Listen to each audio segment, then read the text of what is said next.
அடிக்க ஒரு முறை அல்லாஹ்விடம் கேளுங்கள், அல்லாஹும்ம அர்ஹம்னி அல்லாஹும்ம அக்ஃபிர்லி.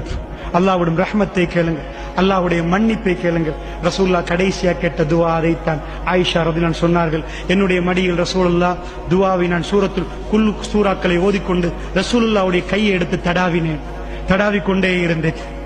கடைசி நிமிடங்களில் ரசூலுல்லாஹ் என்னுடைய கையை தட்டினார்கள். நிப்பாட்டுங்கள் என்று சொன்னது போன்றிருந்தது. நான் அவ்வளவு நேரமாக குல் சூறாக்களை ஓதி ரசூலுல்லாஹ்வுடைய உடம்பில் அவருடைய கையை அப்படியே தடாவிக் கொண்டிருந்தேன். ரசூலுல்லாஹ் தட்டினார்கள். போதும் என்று சொன்னது போன்றிருந்தது. ரசூலுல்லாஹ் நான் அப்படி ரசூலுல்லாஹ் என்னமோ சொன்னார்.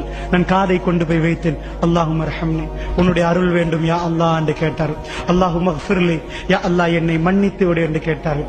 ரசூலுல்லாஹ் சொல்லிவிட்டு விரலை மேலே உயர்த்தினார்கள். அல்லாஹும்ம ஃபிர் ரஃபீக்கில் அலா, உயர்வான தோழர்களோடு என்னை சேர்த்து விடு என்று 3 தடவை சொன்னார்கள். ரசூலுல்லாஹ்வுடைய விரல் கீழே விழுந்தது. ரசூலுல்லாஹ் மரணித்து விட்டார்கள்.